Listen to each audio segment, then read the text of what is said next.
always loved making up music. Silent films gave me an opportunity to develop this gift and also earn a living.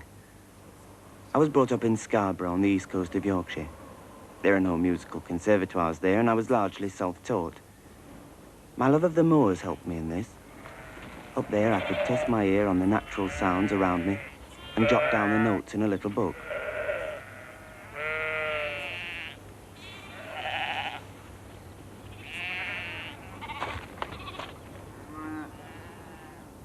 I could make out the overtones of the waves ebbing and flowing on the shore.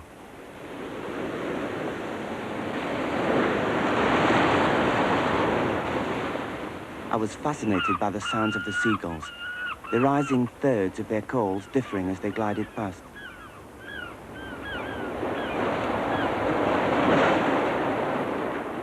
It was because of this wonderful inner ear that I was about to give up my life at Scarborough and leave home.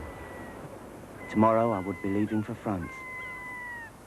I was about to embark on a great adventure, which was to change my entire life.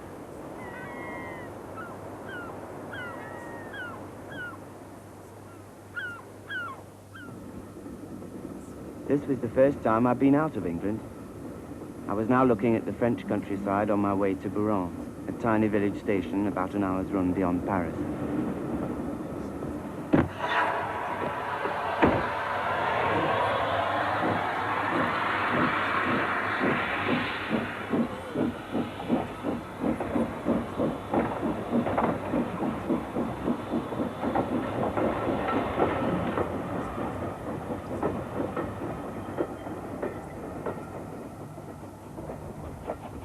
Mrs. Delius, I presume? Mr. Fenby, this is a pleasure. I am delighted that you have come out here to help my husband. We both appreciate your kindness very much. If only you can work together in some way, it will be so good for him. Better than all the medicines in the world. It is the dream of my life that he will be able to compose again. André, le bagage de monsieur.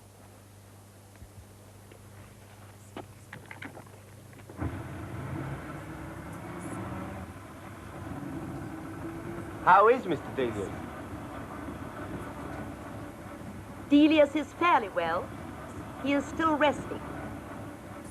He will be brought down for the evening meal. You will meet him then. You do play the piano. Oh, yes.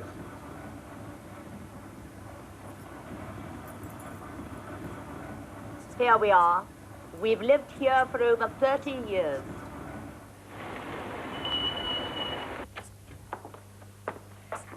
This is the music room, where Delius has written all his finest music.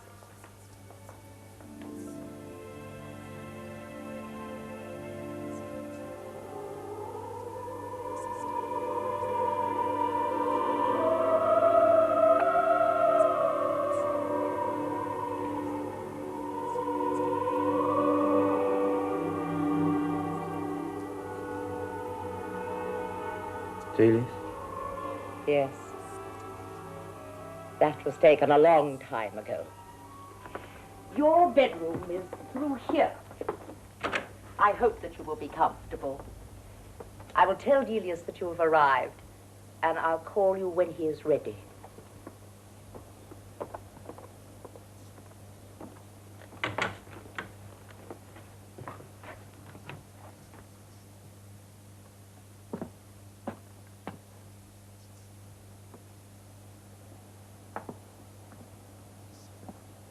The atmosphere of the place was somehow sinister, and I felt ill at ease. What was I doing here? Why had I come?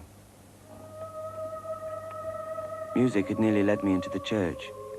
It had certainly converted me to the Roman Catholic faith. It had also led me here. I was playing chess one night with my father when Mother turned on the wireless for the news. There was music. But what music? I listened spellbound. and later heard the announcer say it was by Frederick Delius.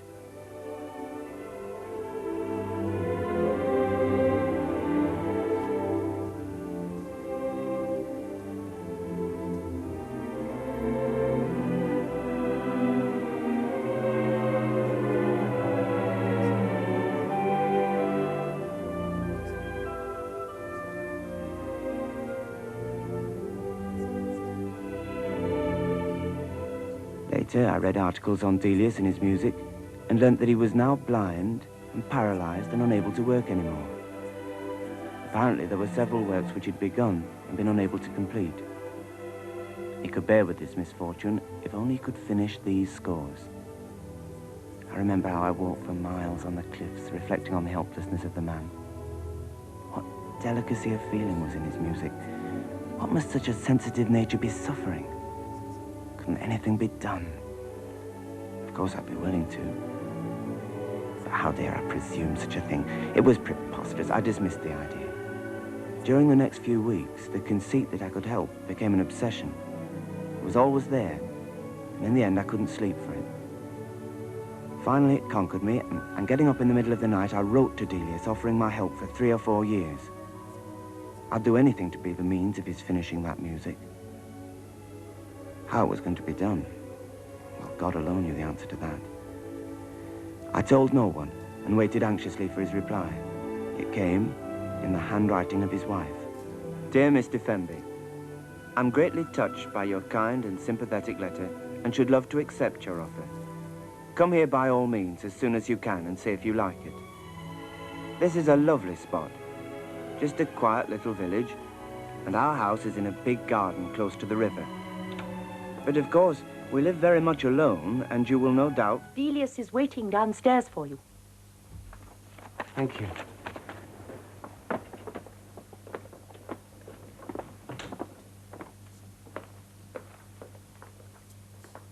Here is Mr. Fenby. Come in, Fenby.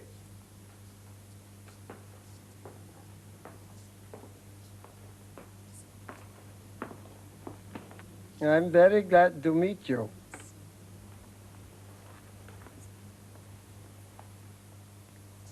Well, sir, this is a great honor. I'm very proud and privileged to come here, and it's very good of you to receive me so kindly. Did you have a pleasant journey? Very pleasant, thank you, sir. Now, Fenby, make yourself at home. Use everything in your part of the house as if it were your own. My music room. Oh, but tell me about yourself. Tell me a little about your musical activities in Scarborough. Well, lately, sir, I've earned my living as relief organist at the Futurist Cinema, improvising to the films. Mostly Laurel and Hardy's. Laurel and Hardy? Yes, sir. They're comics. Mein Herr, Pauline ist hier.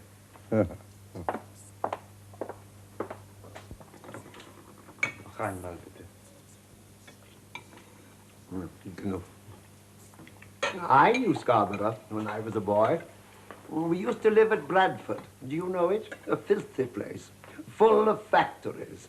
My father owned one. Wool. I got away from it as often as I possibly could. In the holidays, we used to take a house on the coast at Filey. I nearly got drowned on the brig once. But I used to go over to Scarborough for the cricket festivals and sit on the popular bank with a bottle of ginger pop and my sandwiches watching the play. Do they still have that German band on the Spa? I know they've got a fine symphony orchestra. We actually have English music there now. English music? Did you say English music? What's that? I've never heard of any. Geben Sie mir mein Bier. I hope you like spinach. We grow all our own vegetables here, but I look after the flowers. They are my great joy. Lesen Sie. Edgar Wallace? Ja. Schnell. In Australien nannte man ihn nur den nervösen Drake. Er gab sich immer besonders feige und schüchtern. In Scotland Yard traf er erst vor kurzem eine genaue Beschreibung ein. Und wir begannen, Sussex nach einem Mann abzusuchen, der... Bruder, carry me away.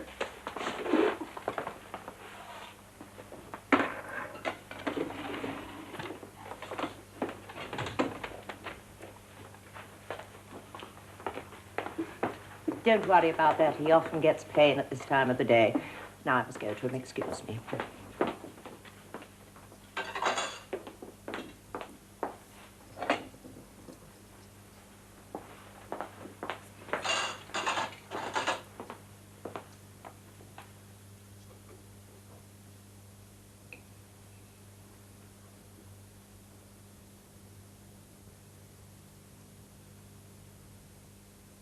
My mind was now full of anxieties. Would I settle? Had I it in me to accustom myself to the conditions of this strange household? The complete isolation of the place, and seeing no one of my own age for months at a time.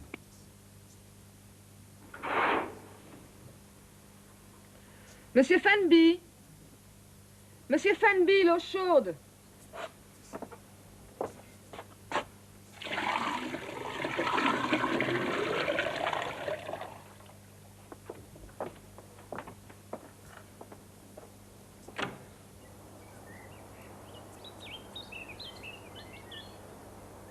Good morning. How is Delius today? He had a rather uneasy night. I had to call the man at 3 to lift him into a different position. He's with him now, reading aloud. We take it in turns. I always come into the garden at 8:30. After I have written the letters, I will always call you, and I will be able to tell you what is going to happen during the day. I always like to go and see my little birch tree. I planted it from a seed. I always think that trees grow best if you go and talk to them and look at them. Oh, yes. Delius will be brought down at 10:30. We will read to him, and then at 12:30 we will have lunch, punctually. Of course, yes. Then whilst I write my thunder letters to the publishers, he will sleep till tea time. It's 4 o'clock. Now, after that would be about the time that he might most need you for work. I see, yes. Then at 7 o'clock we have the evening meal. And then perhaps we might take Delius in his little carriage up the Marloth Road as far as the church. Does Delius attend church? No? Do you? Yes. I've been all my life. I think it would be wisest to keep that from Delius. That's for you. 1 for me, 2 for the man, 3 for you. Oh.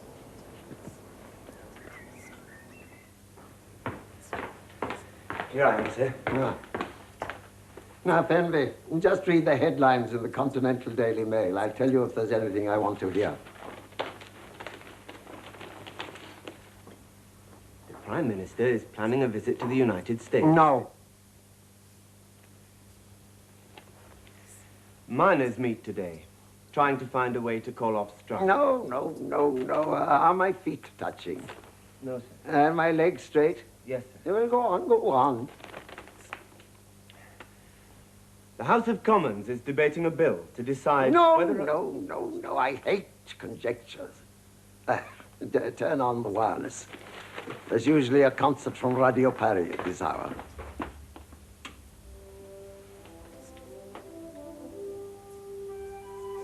Beethoven's Fifth. Yes, Beethoven. Now listen, my boy. Scales, arpeggios, fillings, my boy, fillings. Don't bother your young head about symphonies. Beethoven, Bruckner, Mahler, and that lot with their long, driveling note spinning's a complete waste of time. A few bars of sincerely felt original music's worth whole pages of that kind of drivel. Throw it away. Go out into the fields and listen to the music of nature. And forget the immortals. I finished with them years ago. Now, Fenby, on my desk in the music room, you'll find the orchestral score of an unfinished work, a poem of life and love. Sir! The rug is too heavy. Take it away. I want you to look at the score and tell me what you think of it. Straighten my legs.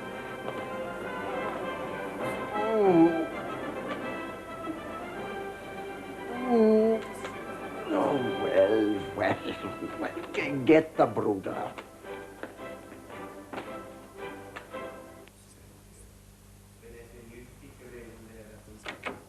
Und höflich gegenübertrat. Sie wohnte noch nicht lange in der Nachbarschaft.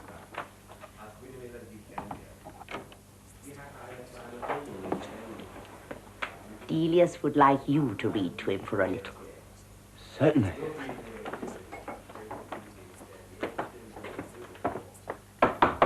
Don't knock, boy. Come in, come in.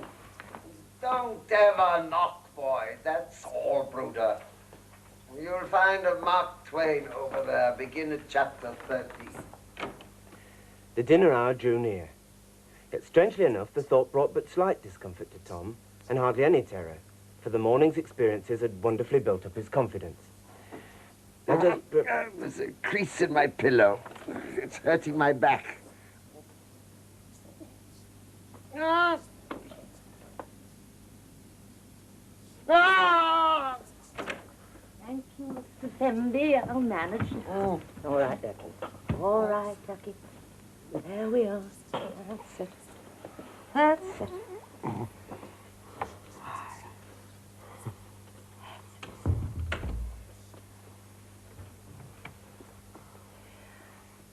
The dinner hour drew near. Yet, strangely enough, the thought brought but slight discomfort and hardly any... At 1 in the afternoon, Tom resignedly underwent the ordeal of being dressed for dinner. He found himself as finely clothed as before, but everything different, everything changed from his ruff to his stockings.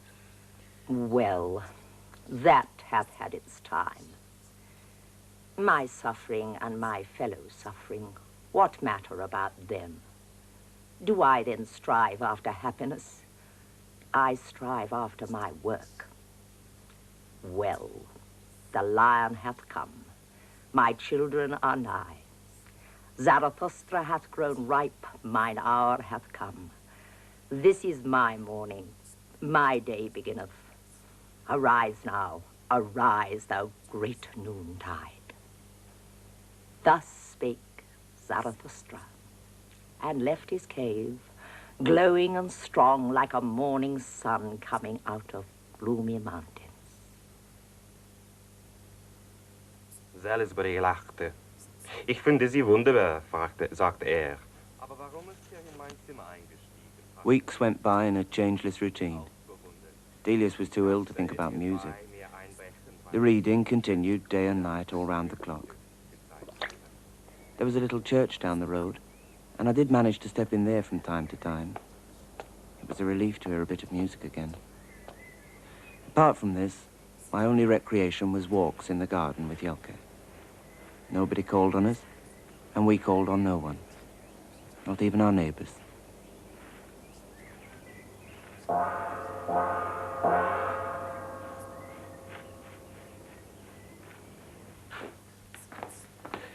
Here I am, sir. It's good to see you up. I have a little tune in my mind I want you to take down. You'll find paper and pen on the table.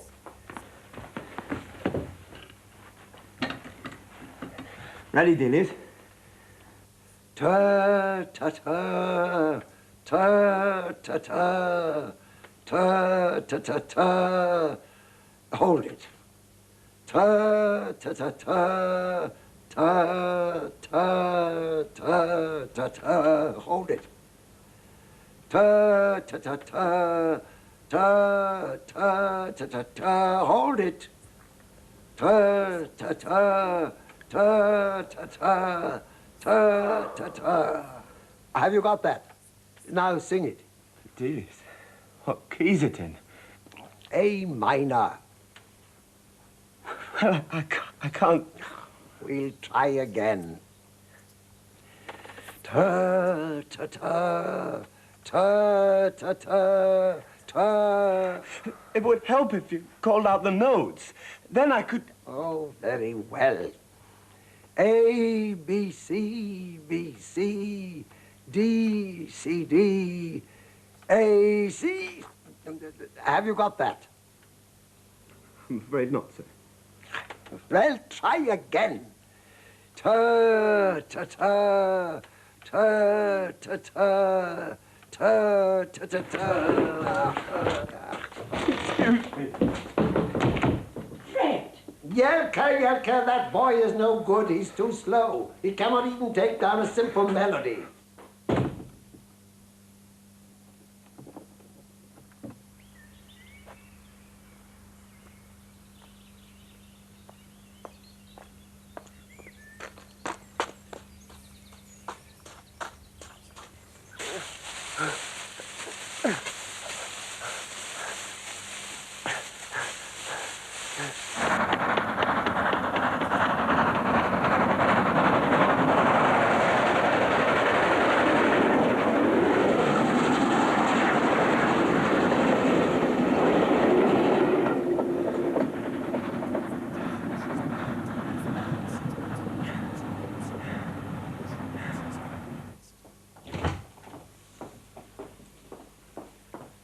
You missed lunch. I was a bit upset. I'm sure he understands. He was wondering what you thought of the poem of Life and Love. I can't possibly tell him what I think of it. It's so poor. You must tell him exactly what you feel. You are the only musician likely to be here for some considerable time. And though I have no technical knowledge to know whether you are right or wrong, I do believe in you. You must forget your youth and stand up to him. Now, I will always stand by you.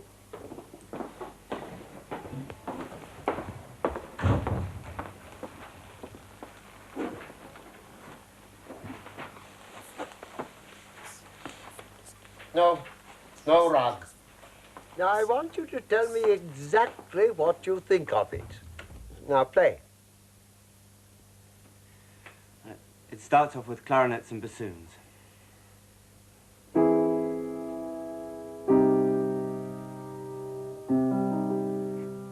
Frankly, I don't like that second chord. I don't like the way that fifth is doubled there.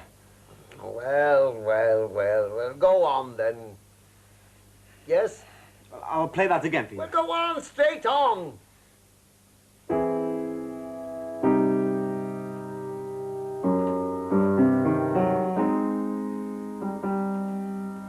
I don't care for the way it's repeated. The music seems to sag there. Sag? I like this bit here, English horn.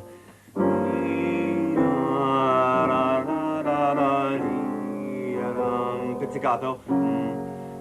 Bassoon. Now the horns.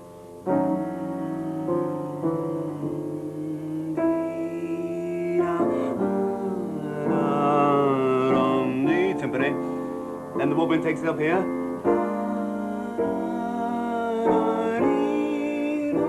Ah, yes. I remember.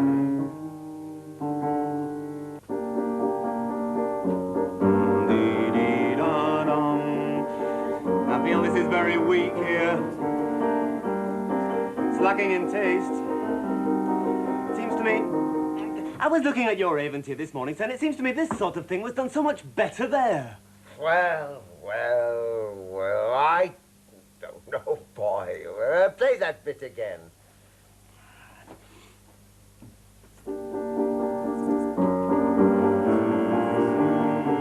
It's weak, this. I can't get any enthusiasm from music of this kind. Weak? Weak? What do you mean? That's enough. Thank you. Bruder! Bruder, carry me away!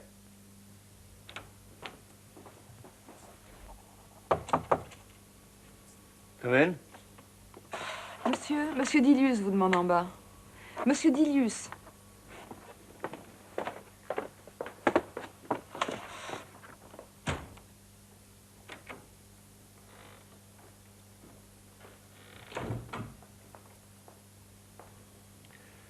Here I am, sir.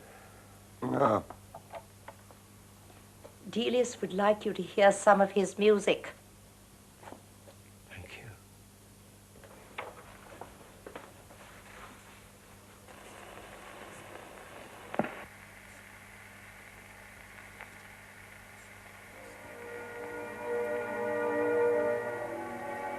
Oh, really, Jelka, after all these years, you don't know the difference between the first side and the second. And I was so anxious to get the needle right. So easily done, stupid lettering.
Thank you, Delius.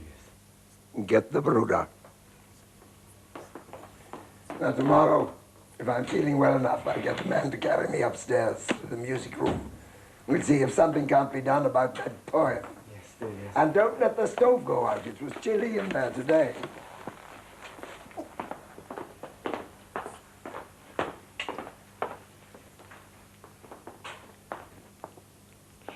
Fred would enjoy a dandelion salad. Would you like a walk? I've got a little fork for you. I'd like that.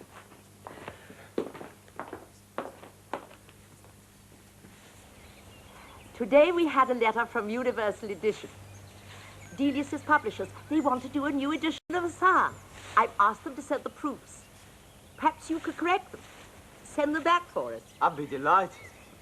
Wasn't Hassan one of the last things Delius wrote before he lost his sight? Yes, he was gradually losing the power of his hands, but he was still able to see to supervise these things. Percy Granger helped him with the orchestration of some of the dance numbers up in our cottage in Norway. That was about the time I was carting him all over Europe, spending a small fortune trying to cure him. There are times when I would love Fred to hear his music again in the concert hall. The last time, Wiesbaden, gone there for cure. Isn't there anything that can be done? No, we're trying homeopathic remedies. Because these days Fred doesn't care if his music is played or not, but I've been writing to Beecham, asking him, why can't he record Paris? And when is he going to do the Songs of Sunset again?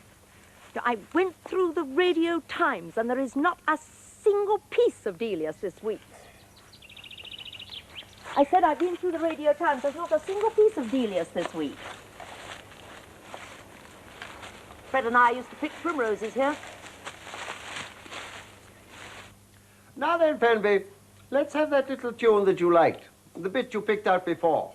It's immediately after that, it seems to me, that the real trouble lies. Now begin where it starts on the strings. No, that's right. And the clarinets come in. Now, flute and clarinet in octaves. 2 horns and bass clarinet. Yes, I remember. Now it's there. I'm not happy about it from here onwards. Now we better have ta, ta, ta, ta, ta. Well, then start then on a quarter note. No, a quarter note. Quarter note, I said. That is a quarter note. Try again. Yes. D sharp E. Ta ta. But those aren't quarter notes, Delius. Quarter notes are surely semiquavers. You sang a crotchet in a minute. Quarter notes. A quarter note is a crotchet. But, oh, I see. That's the German nomenclature. I was brought up the English way. No, not that way. Now, D sharp to E, first violins. Now, write that bit down. Ready? Ready? Got it, Yes, got it, sir. got it, got it. Ta, ta, ta, ta, ta. No. Ta, ta, ta. Ta, ta, ta. Well, play it again.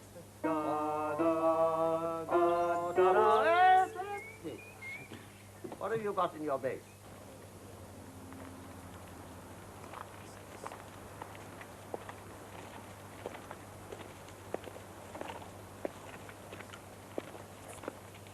It was along this road, Fenby, that I contemplated all my finest works.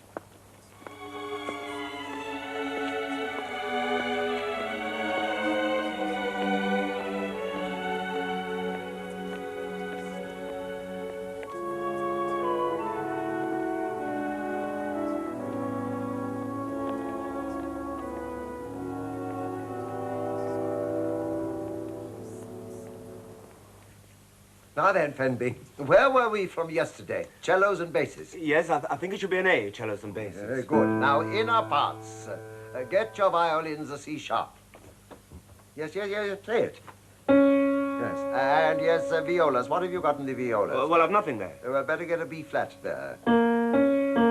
Yes, and play it like that. Oh. Yes, just a little excitement. Now I'll try and play it all.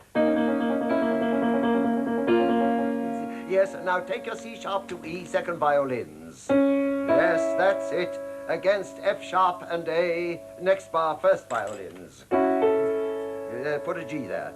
Where does the G go? Divide your cellos. G in the first half. Yes, low A in the second. Yes, add a bassoon there. Now, write that down. Shouldn't the bass move a little there, Delius? No. Put a pizzicato on the first beat. No, better on the third beat. Yes, now move your inner parts down a semitone. Bring the oboe in, top A, ta-ta-ta-ta, triplet on the first beat. Yes, now play it all. No, you forgot the pizzicato in the basses. Yes.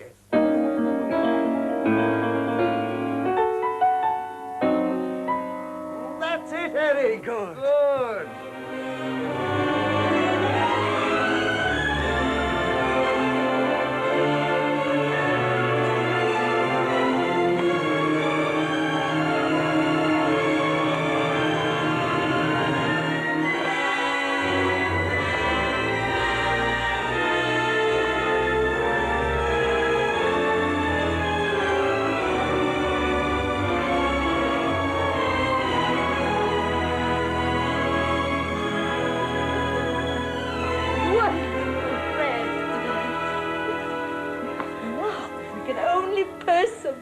I'm pleased with what we did today, Eric. We must celebrate. Pauline, champagne. Oui, monsieur.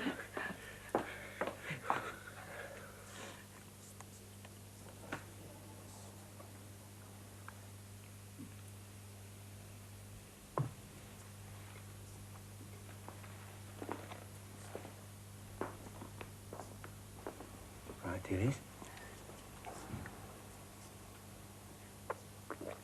Thank you, Eric. Sit down. What have you got there, Jelka? Brig fair, Fred. Oh, no, not that one. Not tonight.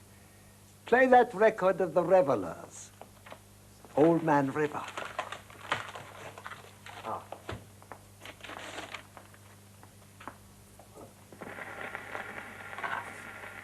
Old Man River, that old man River, he must know something, but don't say nothing. He just keep rolling, he keep on rolling along, rolling along. He don't plant potatoes, he don't plant cotton, and then that planting is soon forgotten. But old man River, he just keep rolling along, rolling along. Well, that was how the Negroes used to sing in Florida. Oh, I loved Florida. I was demoralized when I left Bradford. It was in 1884, and I was just about your age when I sailed for America.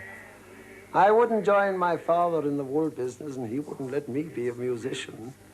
So I was packed off to grow oranges. All right, It was Thomas Ward who saved me. He was an organist I met in Jacksonville. And he taught me everything I wanted to know about harmony and counterpoint. I didn't realize his sterling until I went to Leipzig Conservatoire.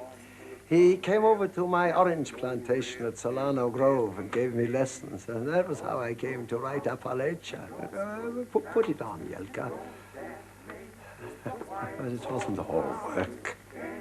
At nights, we used to go out with the Negro servants to shoot alligators in the creeks. Oh, I got on very well with the Negroes. I loved to hear them improvising their songs with a real instinct for harmony. I used to spend many an evening on my veranda smoking a cigar, listening to their songs across the woods from the next plantation. And it was hearing them singing in these romantic surroundings I first felt the urge to express myself in music.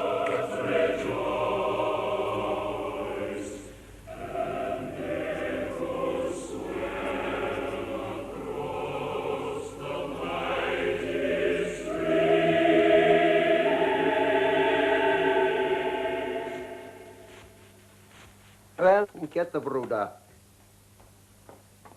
We won't wait for the brooder to come back, Fred. Eric and I'll carry you up. Oh, no, you'd only drop me. No, Fred, we'll manage. All right. Now then, if you're ready, we'll lift you. Put your arms around our shoulders, Delius. Sit. Up we go. And make sure that the bedroom door is open. Last night it was closed, and to open it, he used my head as a battering ram. Where's the sun? There's a bit of cloud in the way. But you said it was coming. I don't feel it yet. There'll be a break in the cloud soon. When? When? About a minute. You can understand the ancient Persians worshipping the sun. How still it is today. Nature is wonderful. It was through sitting and gazing at nature out in Florida that I gradually learned the way in which I should eventually find myself. But it wasn't until years after we'd settled down here that I really found myself. Nobody could help me. Contemplation, like composition, cannot be taught. What on earth's that? Good morning, Fred. How are you today? Percy! He's throwing a tennis ball over the roof. I tried to catch him the other side. Go and stop him before he breaks his neck.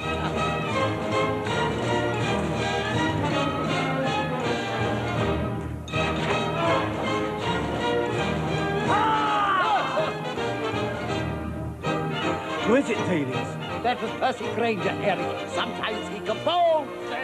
Oh, no, no, you're frightened. That's Percy Granger. Sometimes he composes. How's your wife, Percy? She's gone off to Paris to paint. To paint? Well, if I know anything about it, she'll paint all right. I didn't live in Paris for nothing, and all my friends were painters. Have you brought your arrangement of Song of the High Hills? Yes, I brought it, Fred. Well, you can play it to me tonight, if we ever get back.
Thank you, Percy.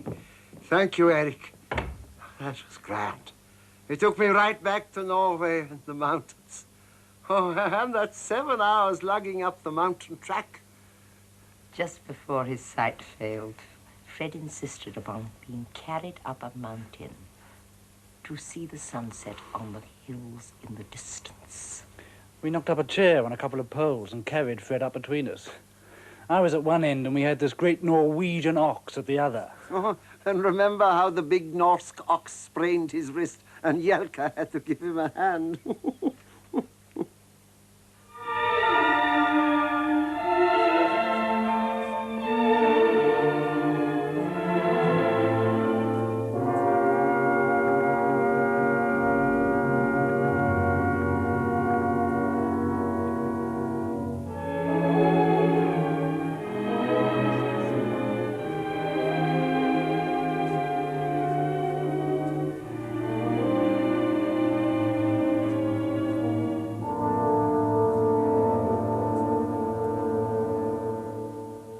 Enormous clouds that piled themselves up near the top. It seemed hopeless.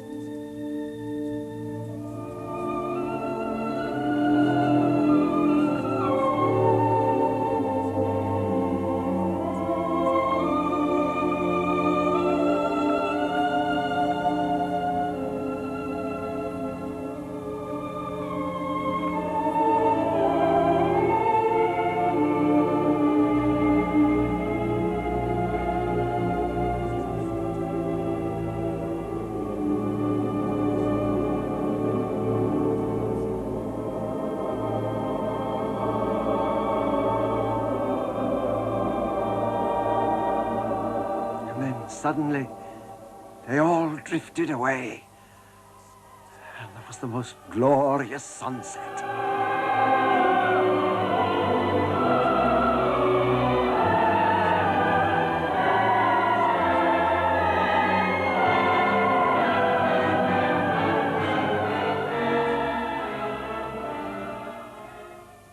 And going back, I slid down the mountainside on my backside.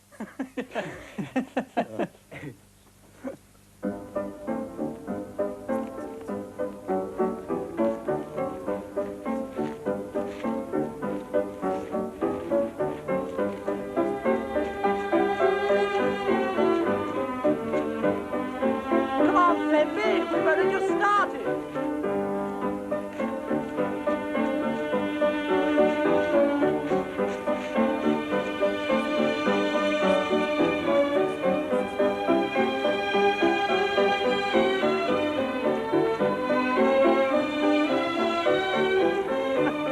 I think it's marvellous what you're doing for Fred. I tried to help him once in Norway with the hussar music. You could still see then, but it was hopeless. He hates repetition. And he can't explain himself, as you no doubt found out. I'll tell you one thing. If you ever get away from here, you'll never want to hear another note of Delius as long as you live. So long, Fenby! By the time you get back, I'll be gone.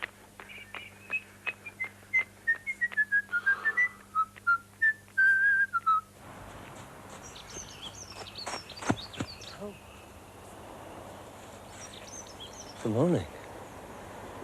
You're from next door. I'm from Smallhide, in Kent.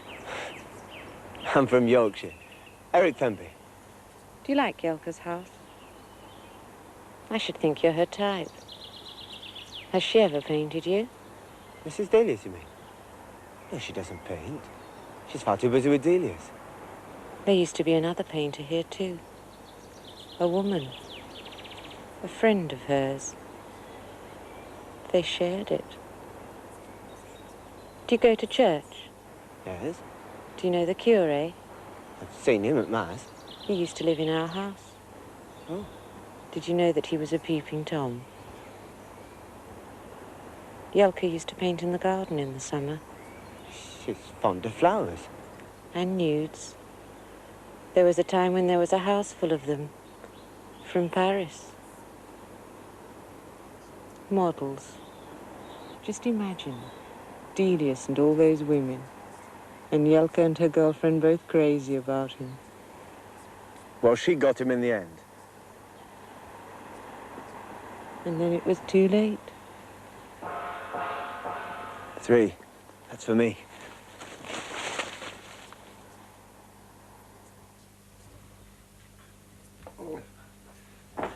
you want of me, Delius? Where have you been? I wanted to dictate a progression for orchestra, and now I've forgotten it. I'm sorry, Delius. I was talking to the girl next door. What are your intentions towards this girl? Marriage? Oh, she'll bring a fine dowry with her and a beautiful house. Not to be sneered at, I admit. But, Delius, I hardly know the girl. Well, you must never marry. An artist should never marry. He should be as free as the winds. Oh, amuse yourself with as many women as you like, but for the sake of your art, never marry one. It's fatal. And listen, if ever you have to marry a girl who's more in love with your art than you. It's only from your art that you will find lasting happiness in life, not from love. Love is a madness. You're a fool if you ever marry. Thank you for your advice. And it's the same with this church nonsense. Fred, it's time for your rest. I hear you've been going to the local church. I'll go and fetch the road. Well, if you must go to church, go to the next village. I go now, sir.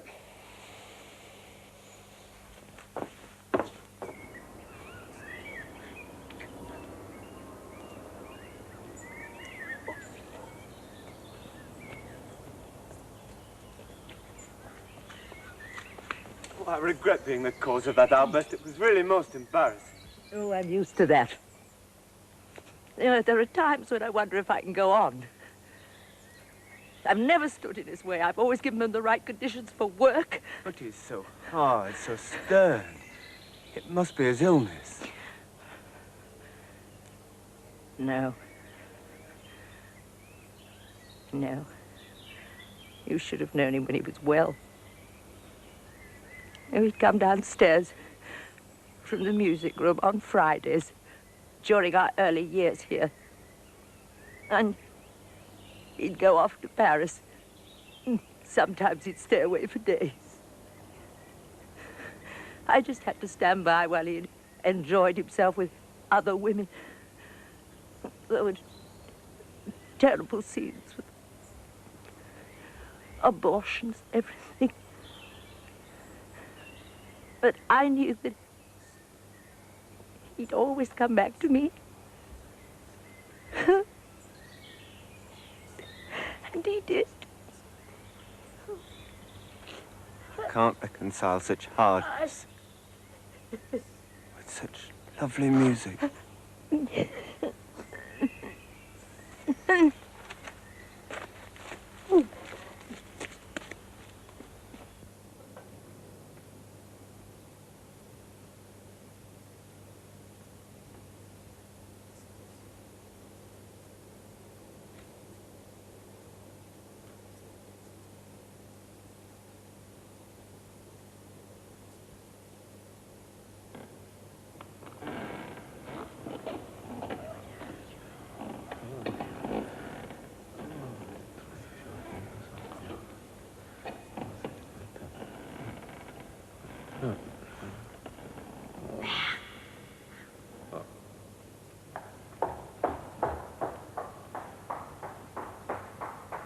Will you hear my confession, Father? Eric, I've been thinking, the sooner you throw away those great Christian blinkers and get rid of all this religious humbug, the better. It has paralyzed music all along. Now tell me, what Catholic ever wrote a piece of music worth hearing? But, Delius, what about the romantic thing that sprang from the very heart of the Catholic Church? Plain song. Dull, my boy, dull. Well, how about Haydn's oratorio, The Creation? And that wonderful passage that begins, and God created... God? God? I don't know him. And don't talk to me about oratorios. Elgar wasted most of his life writing long-winded oratorios. He told me himself it was the penalty of his English environment. But he wasn't as bad as Parry. He would have set the whole Bible to music if he'd lived long enough. Oh, to be a success in England, you've got to be a second Mendelssohn. He gave the public what they wanted. Oh, rest in the Lord. My Requiem has been played in England only once.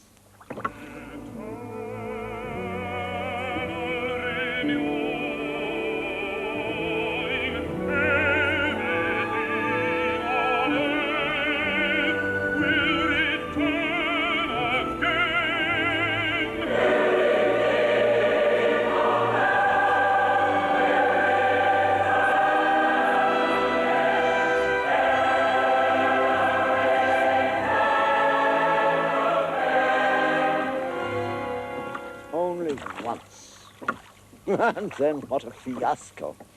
The press was outraged. They said it was a pagan cry against Christianity. Christianity, I'm inclined to think the whole thing a myth. Human beings are incredible. They believe anything to escape reality. But one thing is certain, English music will never be any good till they get rid of Jesus.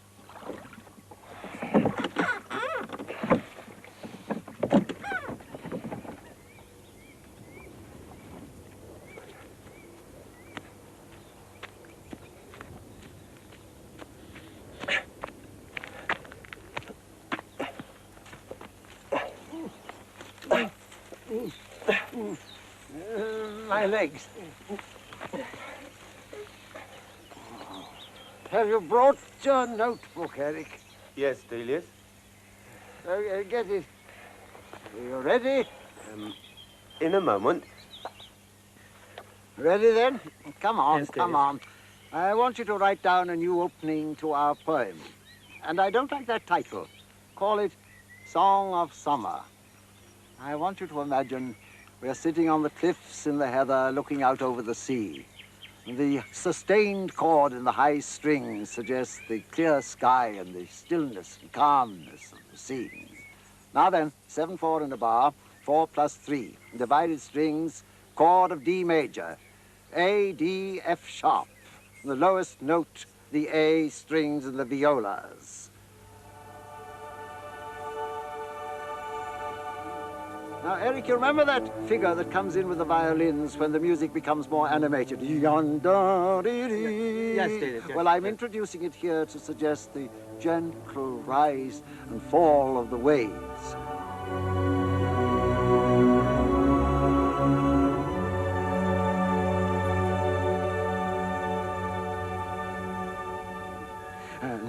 Now, I want a semi-quaver run-up. In tones, in the solo flute, from top D to A. Now 3 beats on the A, and then come down again. Tier, tier. Hold it for the rest of the bar. Now the tier figure is the same value as that which comes later in the solo over passage. Is the tier in the flute G natural, Delius? Yes. The flute figure suggests a seagull flying by.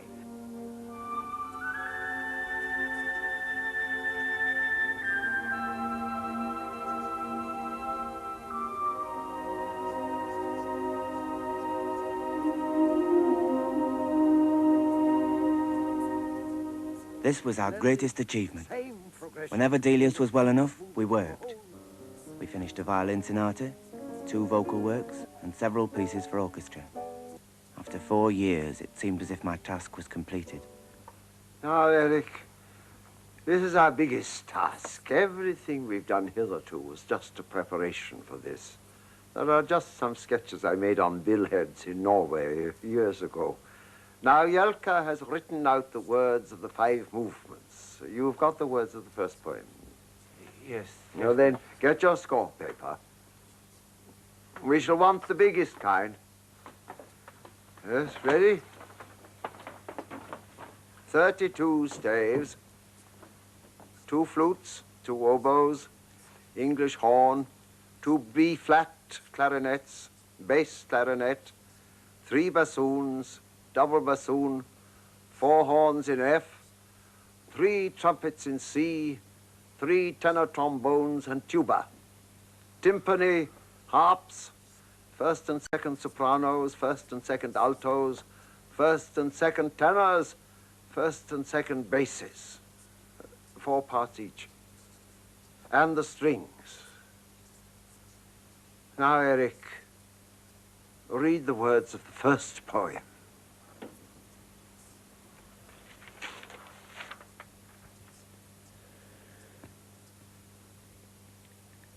How sweet the silent backward tracings, the wanderings as in dreams, the meditations of old times resumed, their loves, joys, persons, voyages. Apple orchards, the trees all covered with blossoms, wheat fields carpeted far and near in vital emerald green. The eternal, exhaustless freshness of each early morning. The yellow, golden, transparent haze of the warm afternoon sun. The aspiring lilac bushes with profuse purple and white flowers. Now, Eric, are you ready?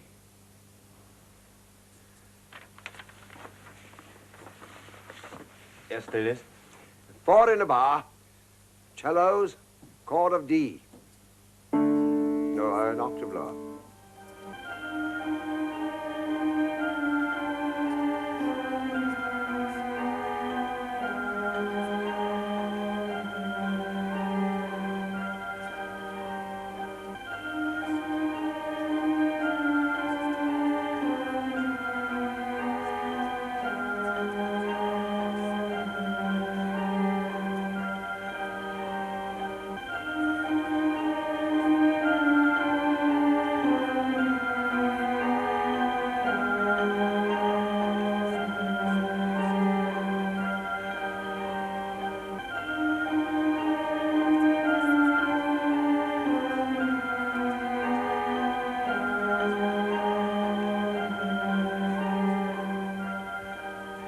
Now, on the third beat,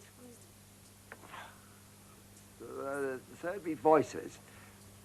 On the third beat, 1, 2, how sweet, second soprano's top D. How sweet,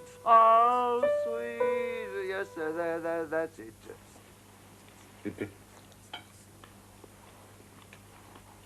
Eric, my dear boy, I drink to your health.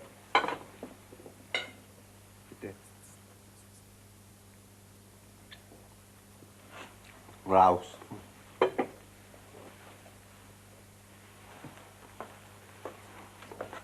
I want to give you a memento that you will always keep in memory of these years here with me.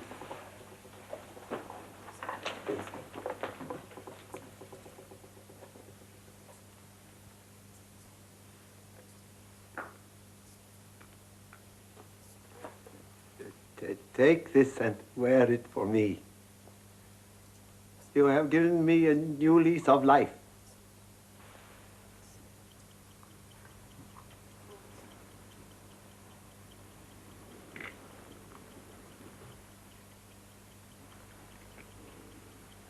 Thank you, sir. At the end of 5 years, our work was finished. And on the understanding that Delius was to send for me should he want to compose again, I left for England to supervise the publication of all the dictated works. My sisters welcomed me home with a party.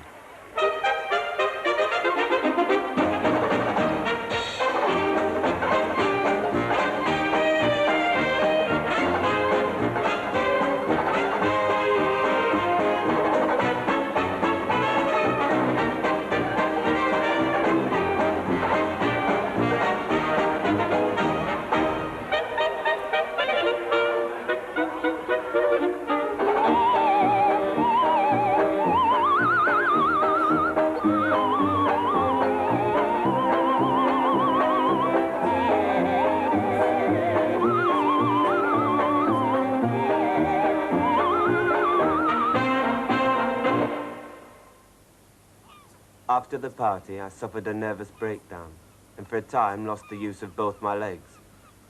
Whilst I was recovering from this illness, a telegram arrived from France. Please come at once. I'm operated on tomorrow. Clinic St. Joseph, Fontainebleau, Jelka.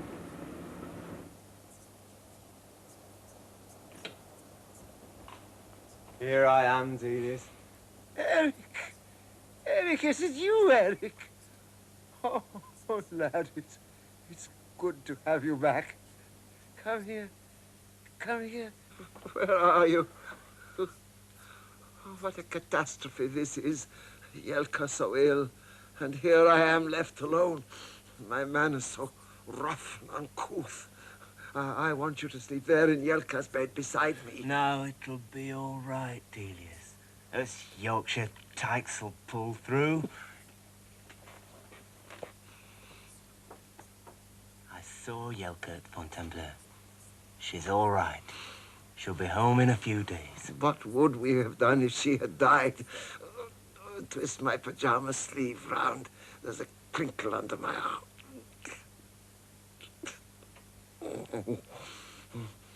Will you read, lad?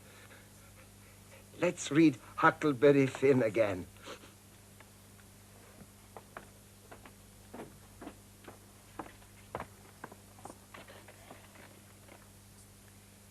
You don't know about me without you've read a book by the name of The Adventures of Tom Sawyer, but that ain't no matter. Next night, we stuck a picture which Tom drawed in blood of a skull and crossbones on the front door. And next night, another one of a coffin on the back door. I never see a family in such a sweat. Pauline's here, baby.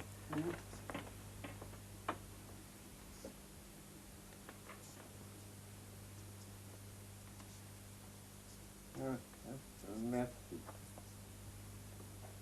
Ça va?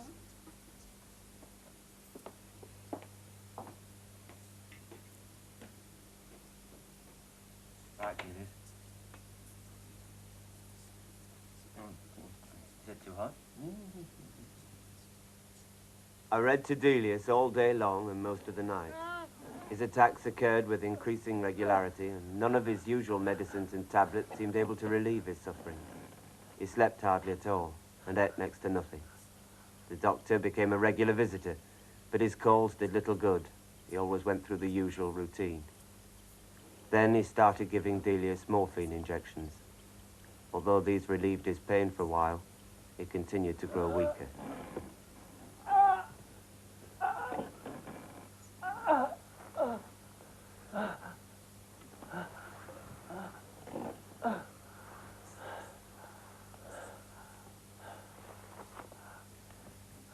Delius would have no one else in the room, so I was unable to visit Jelka in the nursing home. I heard that the operation, it was for cancer, had been successful and that she would be home soon. After a fortnight, I was on volume 9 of Mark Twain. Wherever the exiled Englishman can find in his new home resemblances to his old one, he is touched to the marrow of his being. The love that is in his heart inspires his imagination, and these allied forces transfigure those resemblances into authentic duplicates of the revered originals. Delius? Who do you think is here? Jelka?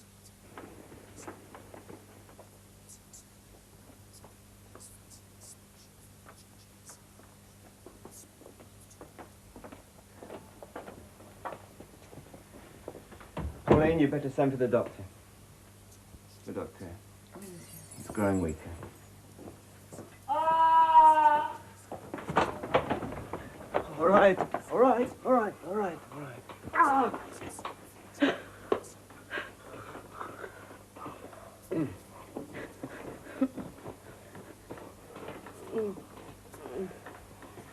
All right, I've sent for the doctor. There's nothing else we can do for him. Pauline will be with you in a few moments. If you can just manage for tonight, there's a nurse coming in the morning.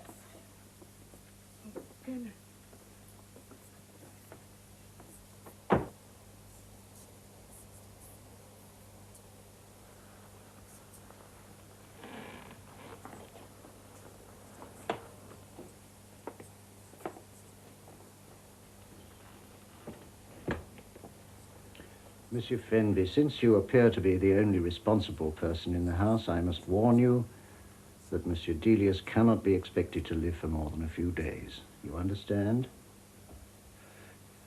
Surely he'll pull round again. He's had a bad turn like this before. I don't think so.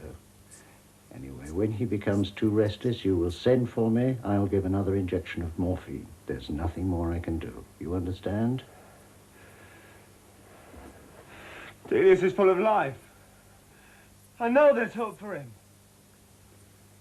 Monsieur Fenby, there has been no hope for 30 years. Your friend is dying of syphilis.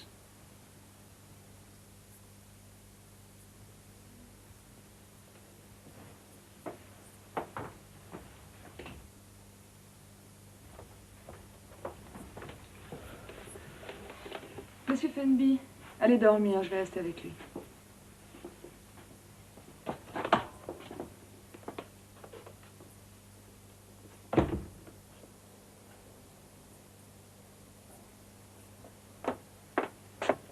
Monsieur Fenby, Monsieur Fenby, réveillez-vous, réveillez-vous. Il va très très mal.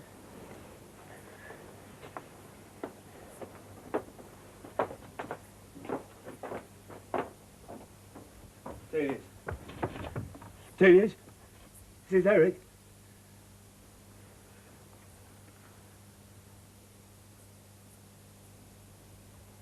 Still flickering.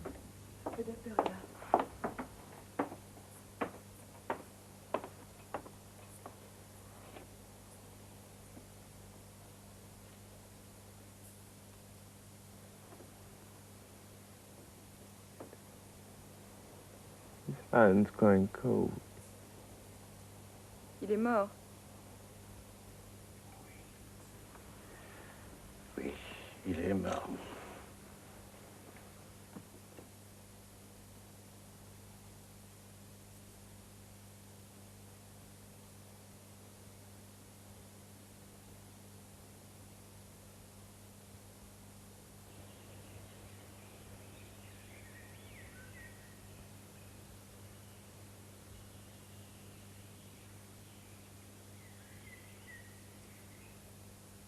The death occurred early this morning at his home in France of Frederick Delius, the composer. Born in Bradford, Yorkshire in 1863, Delius spent most of his days abroad. His chief inspiration throughout his life was nature, no matter whether the scene was England, France, Florida, or Norway. But like Wordsworth, he learned to hear in it the still, sad music of humanity. After 1918, Delius gradually became more and more subject to an illness which left him totally blind and completely paralyzed for the last years of his life.